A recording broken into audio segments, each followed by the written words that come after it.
pessoal, sejam muito bem-vindos a mais um Roda de Conversa.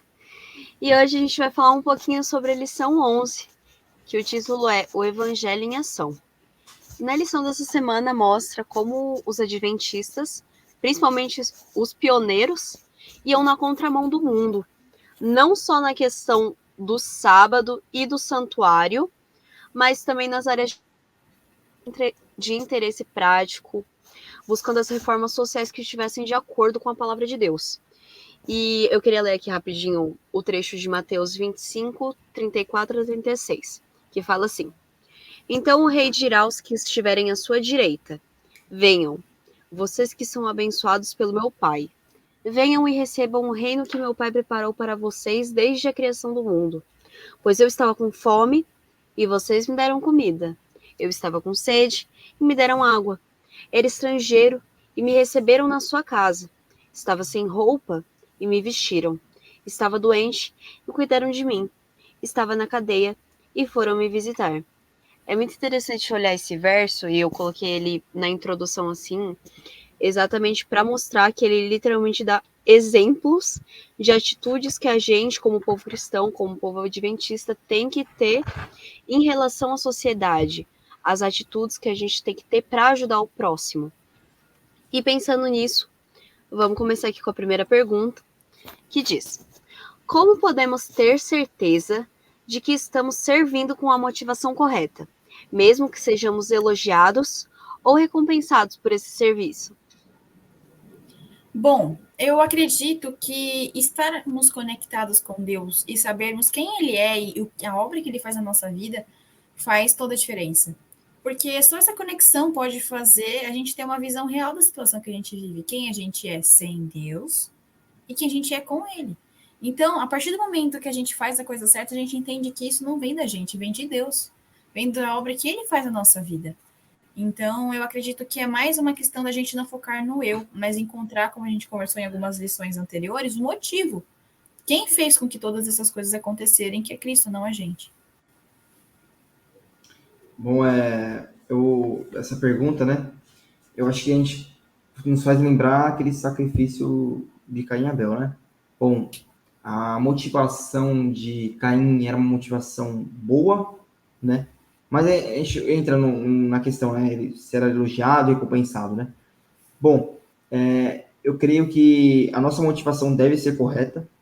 E para a gente saber se nós, mesmo que nós sejamos elogiados e recompensados por esse serviço, bom, eu acho que vai muito da gente fazer uma autoanálise nas nossas ações. Por exemplo, as motivações que eu estou tomando é para eu me sentir vangloriado ou porque eu já fui salvo por Cristo e faço isso como resultado da minha salvação, né? Então, eu vejo esse parâmetro, né? Aí eu coloquei uma série assim, de questões, assim, ó. Primeiro, é uma coisa que acho que Caim não fez, que era buscar o reino de Deus e a sua justiça, né? Aí depois falar que suas coisas serão acrescentadas, né? Ter uma intimidade com Deus, fazer uma autoanálise da sua vida, né? Isso eu coloquei como primeiro. Uma das coisas que nós podemos fazer para que isso, mesmo que isso venha, a gente tem um fato de reconhecer, né? Que reconhecer que a fonte de luz e inspiração vem somente do Espírito Santo, né? E reconhecer ser um instrumento na mão de Cristo, né? Na mão do Mestre, né? Saber que você é somente um mero instrumento nas suas mãos. E eu coloquei assim, em um resumo disso, fazer tudo isso não para chamar atenção, né? Mas e reconhecimento humano, mas fazer com autenticidade, simplicidade e naturalidade, né? Como ser uma coisa natural, né? E lembrar sempre, né, que eu não faço isso para ser salvo, né? Mas porque eu já fui salvo que eu faço isso. É, a Alice falou, a gente comentou numas lições atrás, mais especificamente a lição 9, que você pode ali olhar no nosso canal e você vai encontrar lá que a gente falou um pouco sobre o Evangelho e o Adventismo. A gente falou, até foi a referência que ele fez, né, sobre o nosso motivo, o porquê que nós estamos aqui, o porquê que nós estamos fazendo o que nós fazemos. E Cristo é o motivo, Cristo é o objetivo principal. Se você quer ter o primeiro passo para perguntar assim, será que eu estou fazendo pela motivação correta? Será que eu estou tendo os motivos certos por o que eu estou fazendo? Pergunta se você está fazendo isso por Cristo. Porque se você não está fazendo isso por Cristo, as chances de que você está fazendo isso pelo motivo errado são imensas. Eu vou dizer assim, eu não vou dizer 100% porque Cristo ele pode estar usando as pessoas assim, né? Tipo, te influenciando e você ainda nem percebeu. Mas esse é um sinal de alerta. Não tem Cristo na sua mente, sinal de alerta. Tome cuidado. Provavelmente você não está indo pelo caminho correto. Depois disso, colocou Cristo em primeiro lugar. Estou fazendo isso por Cristo? Vê se o que você está fazendo está de acordo com a palavra de Deus. Deus deixou a palavra dele aí. A Bíblia pode parecer muito grande, mas, gente, tem milhares de anos que está sendo estudada, está sendo lida. Hoje em dia a gente tem internet, tem muito, muito lugar para você conseguir informação e para você estudar junto, gente que pode te acompanhar nos seus estudos.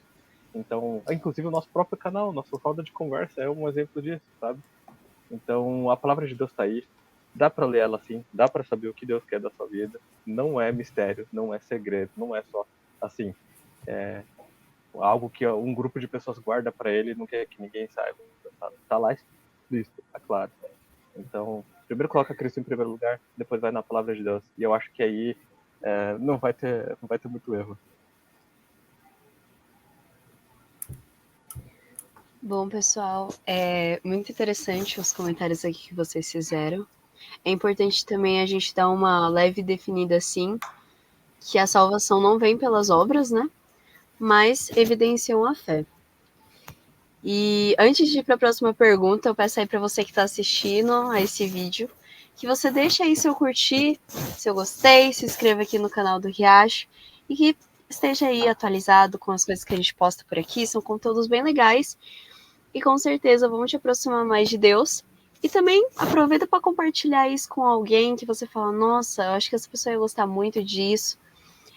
É um meio de você também evangelizar e até poder comentar com a pessoa a sua opinião sobre isso. E assim a gente vai crescer em união com Cristo. E indo agora para a próxima pergunta. O que aprendemos sobre o caráter de Jesus ao ver ele se identificar tão intimamente com as pessoas mais rebaixadas e excluídas da sociedade? Eu acredito que seja que ele veio para salvar as almas e levar a cura por meio dos seus atos, principalmente a cura espiritual. Inclusive, eu recomendo a leitura que puder. O livro Ciência do Bom Viver, ele é ótimo, porque eu achei que ele falava só sobre saúde. Realmente, ele fala também. Mas nos primeiros capítulos, ele fala muito sobre como que era a postura de Cristo perante as questões, e assim, é inspirador, sabia? Você começa a ver que, às vezes, muitas até das doenças que as pessoas têm hoje em dia são provindas das deficiências espirituais. Não que, enfim, não estou falando nada contra remédio, não estou falando nada disso, eu quero que você entenda. O que ele mostra que Cristo fazia, como que era a cura que ele fazia. Então, eu acho que tem a ver com o tema que a gente está conversando aqui. Então, a forma que ele lidava com as pessoas, como ele agia, é bem inspirador. Então, partindo disso, a gente vê tanto na lição e em todo o objetivo de Cristo é estabelecer o seu reino celeste. Ele não veio aqui para ter as glórias, todas essas questões. Ele virá na segunda vinda em glória e poder, mas é para restaurar e trazer aqui um novo mundo, não esse aqui que a gente vive. E ele também veio para resgatar os perdidos, aqueles que estão abertos para o receber. Então, quem são os perdidos? Somos todos nós. Mas a diferença é, a gente vai abrir o nosso coração para ele, e a gente vai falar, eu não preciso, igual a Laodiceia que fala, você não se enxerga, você acha que você é rico, cheio de coisa, mas na verdade você é pobre, cego e nu. Então, quem que a gente vai querer ser, na verdade, dentro disso tudo? Porque a gente, Laodiceia traz a questão de você precisa de Deus. A gente vai aceitar ele ou vai rejeitar? E ele também não tinha distinção das pessoas que ele ia aceitar, ele ia ter com ele, porque a partir do momento que a pessoa estava com Cristo, ela era transformada. Né? Então, a transformação é algo fundamental dentro disso que a gente está conversando. Não importa as pessoas que entram em contato com Cristo, mas elas não podem permanecer as mesmas, não podem ficar iguais. Deve haver a transformação que acontece por meio do Espírito. E a gente tem a prova disso em Romanos 5, em que é dito, mas Deus demonstra seu amor por nós dessa forma. Ele morreu em nosso favor quando ainda éramos pecadores. Então não há distinção para Deus. O desejo dele é que todas as pessoas entrem em contato com ele, porque ele quer salvar cada um de nós para que a gente possa viver a plenitude da sua graça todos os dias. Amém, Isa. Bom, a gente pode ver que o caráter de Cristo e várias outras características de Cristo, assim, ele se enquadra com várias pessoas, né? Por exemplo, a Alice fala assim que Jesus se apresenta como um Deus contracultural. comparando-se aos pobres, enfermos, presos, famintos, nus e sedentos, né? Não só com eles, né? A lição dá um grande ênfase nisso, né? Porque foi uma das coisas que Cristo, além de vir, as pessoas foram atingidas por essa mensagem, lembrando que a principal fator que Cristo veio aqui na Terra foi nos salvar, né? E, consequentemente, isso, as pessoas que mais necessitavam vinham até Cristo, né? A gente vê histórias como... Pessoal, agora eu esqueci o nome daquele lá que era publicano, que subiu na árvore. Zaqueu. Zaqueu era uma pessoa que era muito rica, né? A gente vê o oficial do Etíope, mas quando as pessoas... Ele recebeu essa mensagem de Cristo ali, ele se converteu ali, né? Mas, bom, a lição também traz que Jesus não sente vergonha de se identificar com esse grupo de pessoas, né? E também, Cristo, ele fez essas coisas contraculturais com tanta frequência que muitas pessoas acabaram tirando conclusões equivocadas sobre o seu caráter. Teve muitas pessoas que fizeram isso também, né? Bom, e seus seguidores devem servir da mesma forma contracultural radical. Só que aí, a lição traz um outro paralelo sobre isso, meio que dando um start para nós conseguirmos pensar de outras maneiras também. Eu falo assim, devemos nos envolver com os oprimidos com tanta frequência que isso se torna parte integrante de quem somos. Deus buscará aqueles que fizeram um serviço genuíno e abnegado pelos outros, né? Bom, quando a gente conhece a Cristo, é algo transformador. A outra lição falava sobre o Evangelho Adventista, né? Sobre como nós somos transformados. Na situação que nós somos,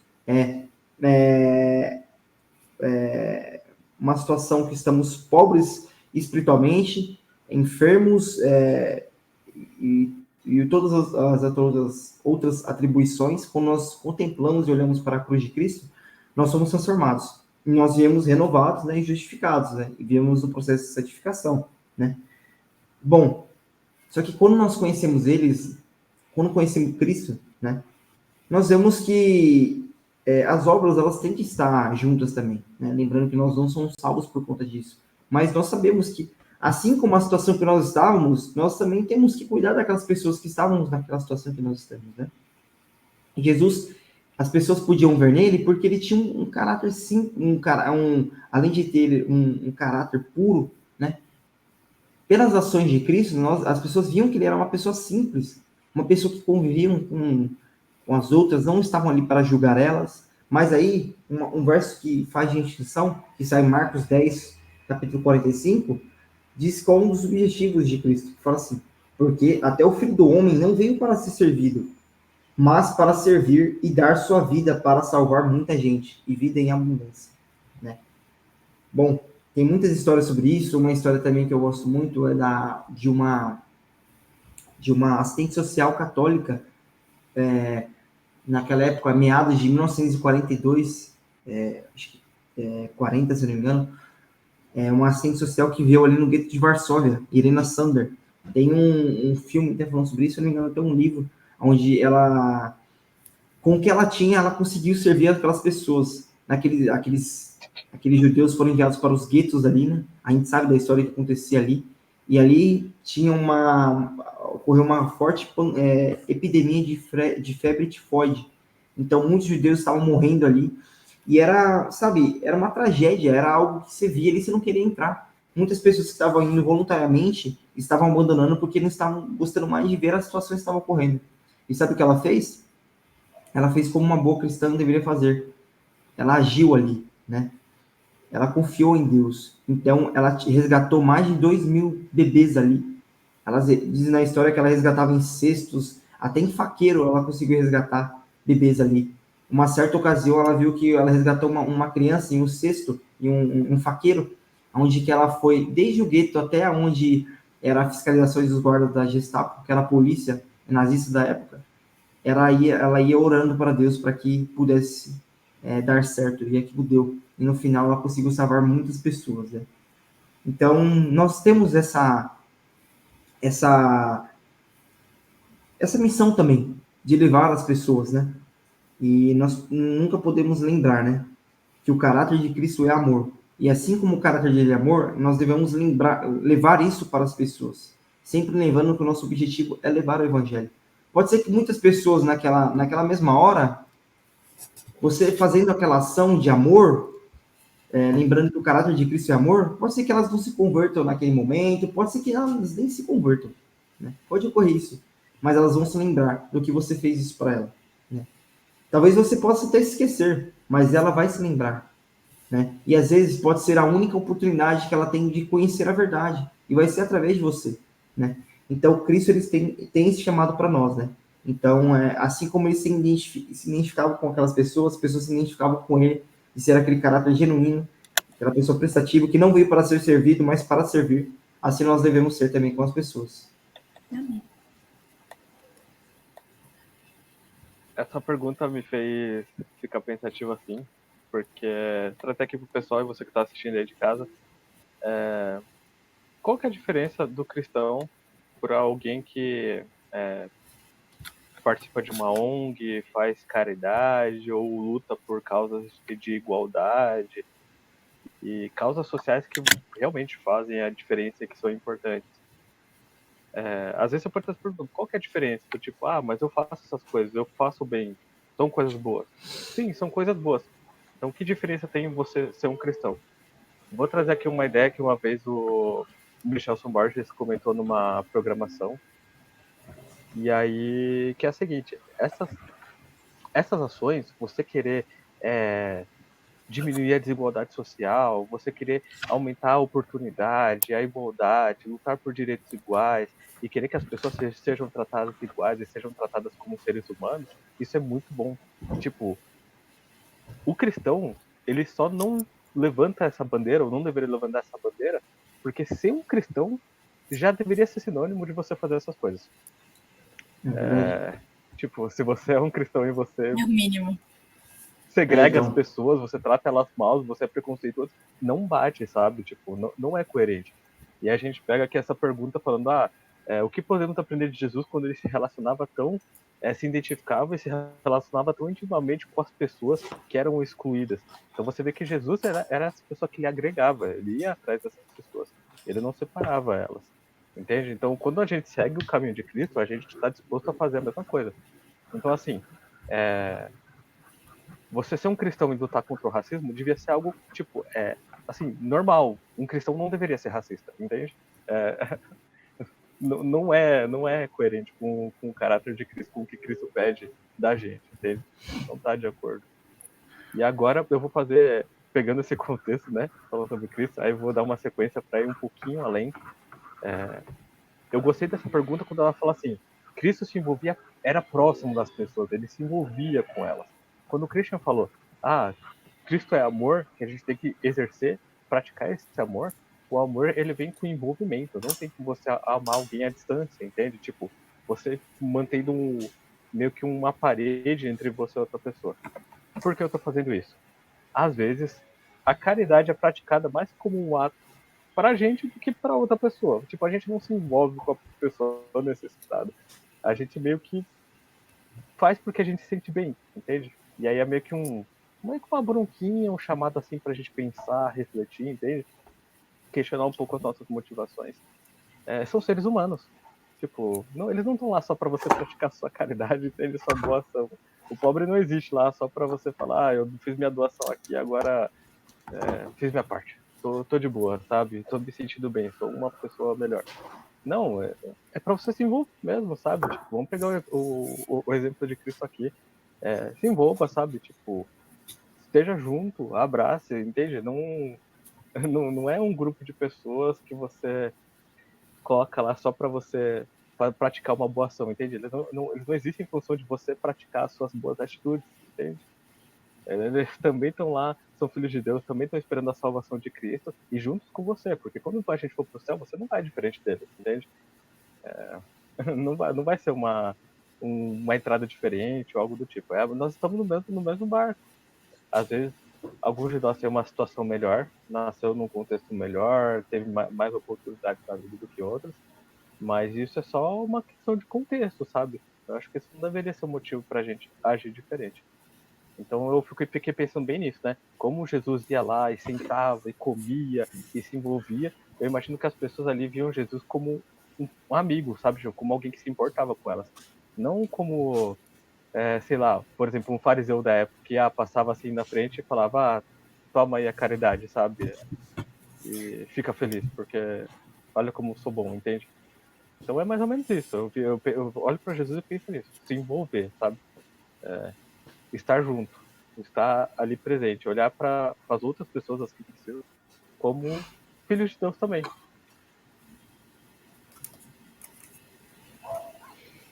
Bom, e agora a gente vai para o nosso momento mais esperado, que é o momento Fala Aí. Roda a vinheta. Momento Fala Aí!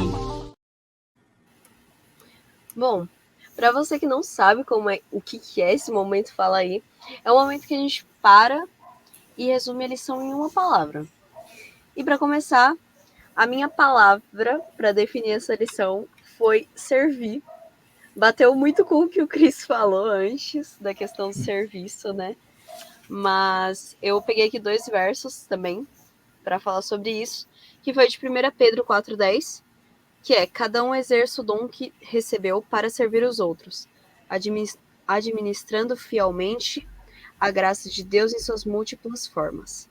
E também eu peguei de Atos 20:35, que diz: em tudo que fiz, mostrei a vocês que, mediante trabalho árduo, devemos ajudar os fracos, lembrando as palavras do próprio Senhor Jesus, que disse: há maior felicidade em dar do que em receber. E eu acho que isso tem tudo a ver com a lição que a gente estudou, porque, como o Matheus comentou, não é simplesmente você ajudar pensando em, eu me sinto bem com isso, ou nossa, agora ganhei ponto com isso. Não funciona assim. Funciona com a questão de envolvimento. E assim, principalmente na sociedade, a gente às vezes olha esse servir como algo negativo, como algo humilhante e como algo que não se deveria fazer. A gente não consegue imaginar uma pessoa de honra, assim, de repente se humilhando e servindo alguém. E Jesus veio realmente para quebrar isso da nossa cabeça. Jesus veio para provar que ele, né, a pessoa mais gloriosa, mais perfeita, fez isso. Então por que eu não vou fazer? E veio também para fazer a gente questionar, né? Por que a gente está ajudando os outros, se a gente está ajudando de maneira certa? O que tem motivado a gente a fazer isso? Então, eu acho que quanto mais a gente conhece a Cristo, mais a gente aprende a ser como Ele é, assim como a gente estudou nas lições agora anteriores. E um desses aspectos que a gente tem que ter em comum com Ele é o serviço. Muito bom. A minha palavra é cristão. Bem na vibe do que o Matheus falou.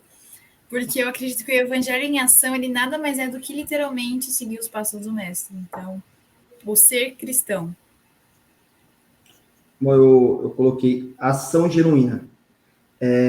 Eu coloquei porque nós devemos ajudar as pessoas, não por ter status, fama, mas porque Cristo fez isso por nós, né? E se Ele fez isso por nós, nós devemos fazer, né? Bom, eu só queria... É um trechozinho muito pequeno de sexta-feira.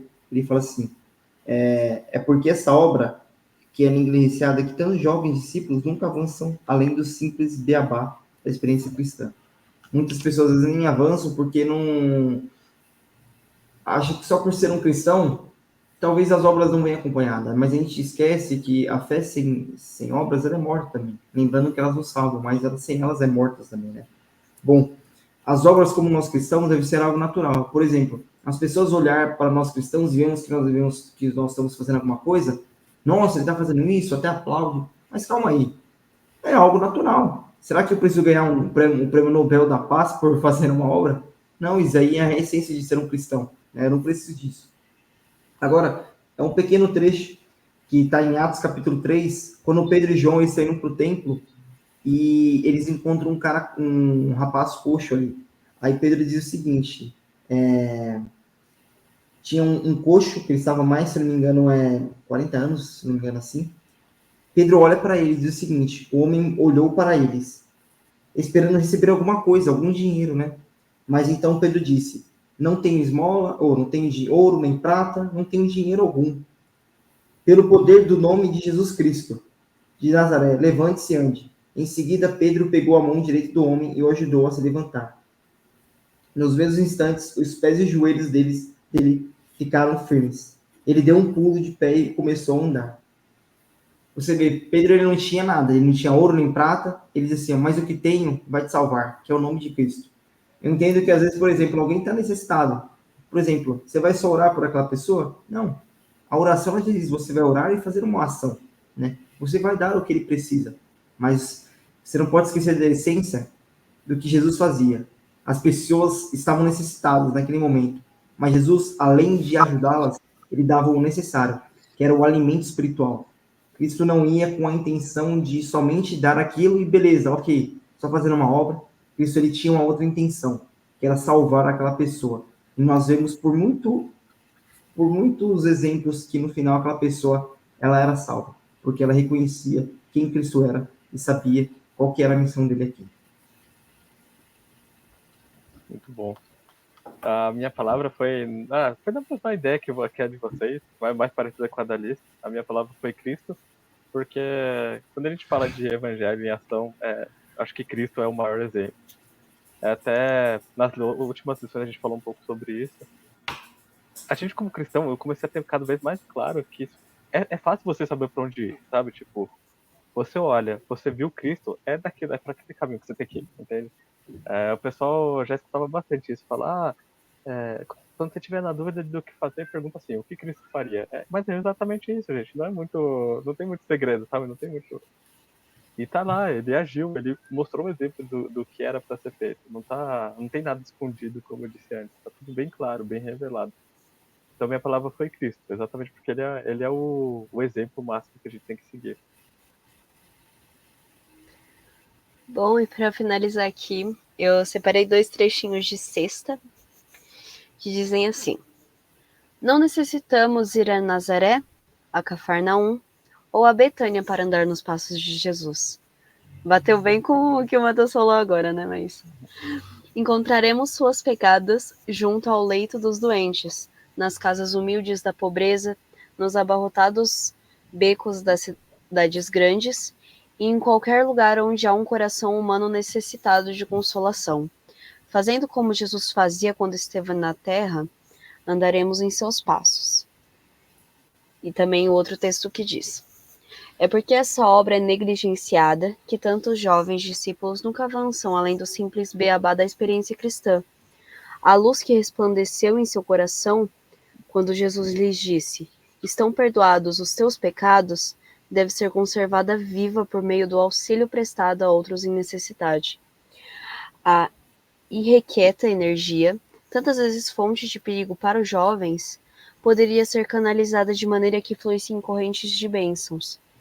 O próprio eu seria esquecido na dedicada obra para o bem dos outros. E esse foi o nosso Roda de Conversa. Esperamos que vocês tenham gostado. Se você se sentir à vontade aí para deixar também sua palavra do Fala Aí e explicar ela pra gente, vai ser muito bom. E é isso. E a gente Se espera na próxima. Semana. Tchau! Tchau.